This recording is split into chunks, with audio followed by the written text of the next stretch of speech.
Well, we're being told that not to worry. The economy is strong. And we're just going to keep chugging along here.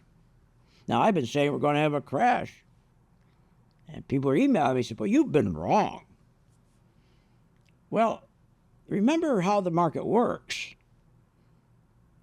You have to anticipate what the market is going to do because the market is forward-looking. I didn't say we're going to have the crash on February 1 or January 12 at 3 in the afternoon. In fact, we have been buying stocks and doing quite well since October. We caught that October to February rally. At that same time, I've been saying the market's going to crash. So why do I say that? Because I can see the signals from the market. The market actually can reach out to you and give you signals because the market's all about the future. Now, one of the things that I look at is right here. Look at this chart. Inconsistencies. If you remember, when we had the banks, the regional banks collapsed in March of 2023, my God, everybody thought the market was going to go down 20, 30% at least. But it was interfered with, called the money supply. So they increased the money supply to make sure the market didn't go down. Then the market was rallying in a 5% atmosphere. That didn't make sense because the market back here in a 5% atmosphere collapsed. So once we had that rally up to that July 2023 peak, it was 5%. And the market, I said then, was going to have at least a correction, and it did, 10% correction. But I thought it was going to go down at least 40 or 50%. But like back here, the crash was interfered with, and this crash was interfered with, called money supply. They use money supply to interfere with these crashes. But then something strange happened. The market rallied again, big time, 22%. But again, the rate was at 5%. Anticipating, which you always do, you have to look and say, well, why would the market drop because it couldn't handle 5%? And 5%, remember, you always got to look at the short-term Fed rate because that short-term Fed rate causes your credit cards to go up, your car payments to go up, anything you can think of, lines of credit. Matter of fact, do you know that banks were paying under QE? They were paying like anywhere from 0.25% to 1%. They're paying an average CEO is paying about $2 million a year in interest. That same CEO now is paying $12 million a year. That's the difference between an interest rate at 1/4 or 0.5% compared to 5%. Actually, it's not 5%. It's about 7% because the Fed rate's 5%. And then the Fed charges you on top of that. Remember, the banks pay 5% for money from the Fed. And then the Fed sells money to the CEOs who are paid about 7%. So if you think about their interest going from about $2 million a year to $12 million a year, because the market's forward-looking, I'm anticipating that's a bit of a problem. So if you had a bet just on that, do you think the market would going to continue the rally, or you think it would be an interruption? Of course you'd think there'd be an interruption. So, but what's causing these interruptions is money supply. Now, I'm going to talk about money supply in a moment. So we rallied, the last rally, here we are in February, we're still up here.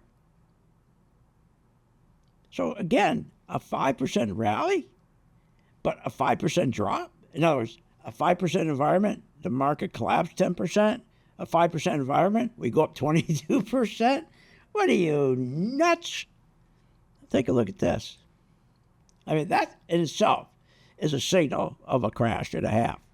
I don't know what's coming, but I take and prepare, all of us at Phil's Gang, we prepare our members for when that day comes, and you should be prepared too. And by the way, please hit subscribe and like. I'd really appreciate that. It would help me. Okay, so while the market's been rallying, something weird's been happening. Again, anticipating You always have to anticipate the market's going forward. So now we look at, here's the spiders. They've been hanging around up here after that last October rally, right? From October up at 5%. Hasn't pulled back yet. The banks also haven't pulled back yet.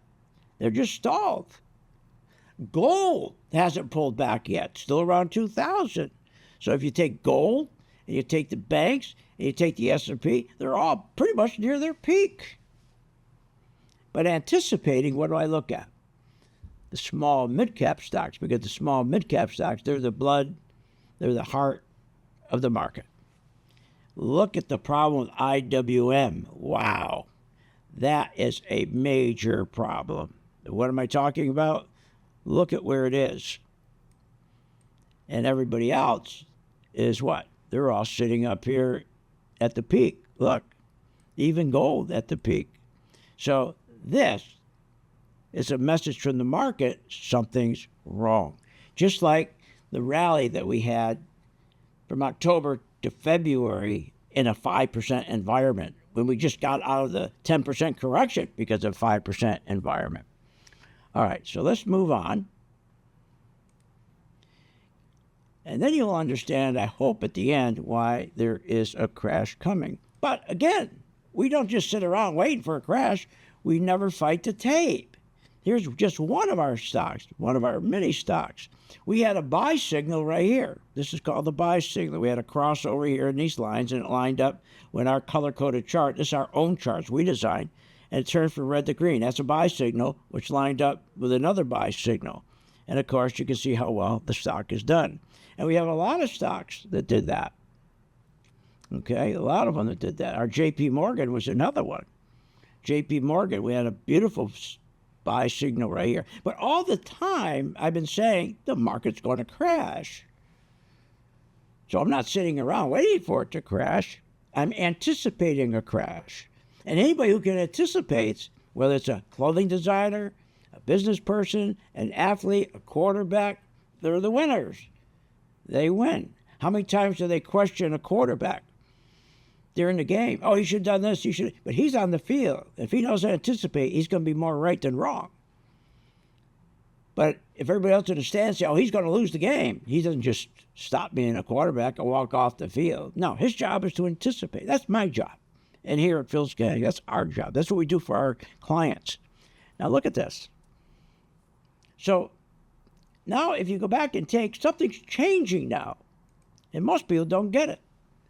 We got a transition going. There's the tech stock, NVIDIA. Now keep your eye on this. See right here. See how NVIDIA is finally breaking down?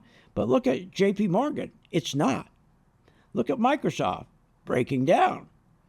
But look at Microsoft's breaking down. Now take a look at GE.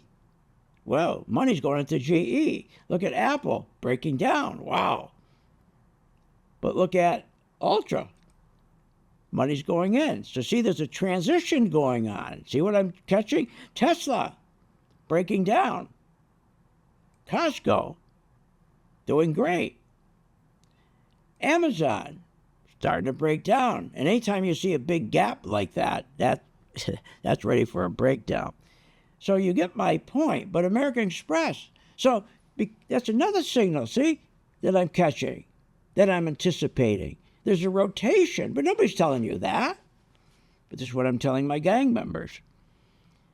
So what is this money supply that's causing all this havoc?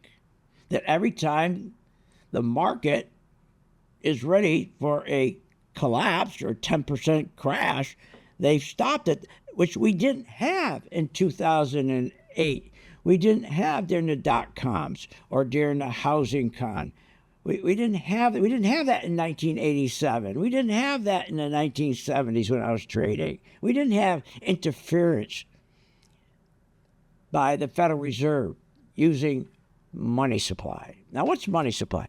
Money supply, as I told you earlier, is nothing more than all the money that's at the bank, whether it's in your checking account, coins, cash, whatever, savings. Now, the Federal Reserve tells us they're going to protect us. They're going to make sure they give us maximum employment and price stability.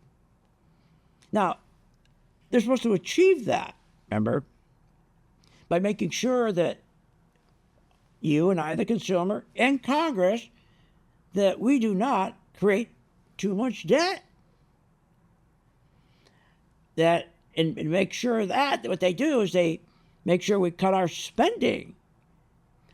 And if they get us to cut our spending, then they can achieve that we don't have this big debt. And if they can cut our borrowing, but it's the same thing with Congress. If they cut Congress spending and borrowing, then we won't have all this debt, which goes to inflation. But see, they didn't do that, did they? Now, behind them is the Senate House and Banking Committee. What's their job? Well, they're supposed to monitor. They're supposed to protect the middle class, the working class, to make sure that they're on a sound footing, protect their investments, their 401k, their pensions. That's their job. And they're supposed to also make sure, again, that we're not burying ourselves in personal debt, when the Congress is not burying us in a national debt. That's what they're supposed to be doing. They're supposed to be looking at our interests, but they didn't. See, this would have never happened. But the Federal Reserve would keep expanding the money supply, keep putting more money. Every time the market would pull back a bit, put more money in, get the stock market going, money supply, money supply. And when you have so much money supply, more than production, you're producing 1%, but the money supply is at 20%. That's inflationary. That should have never happened. They should have never. The Federal Reserve and the Bank and Senate committees overseeing even the Federal Reserve should have never let people get to the point of too much debt. But worse, our Congress. Why did they do that? Because they all work for the same team, Wall Street. That's who they work for. The Federal Reserve is Wall Street. The Federal Reserve, remember, is owned by who? The banks.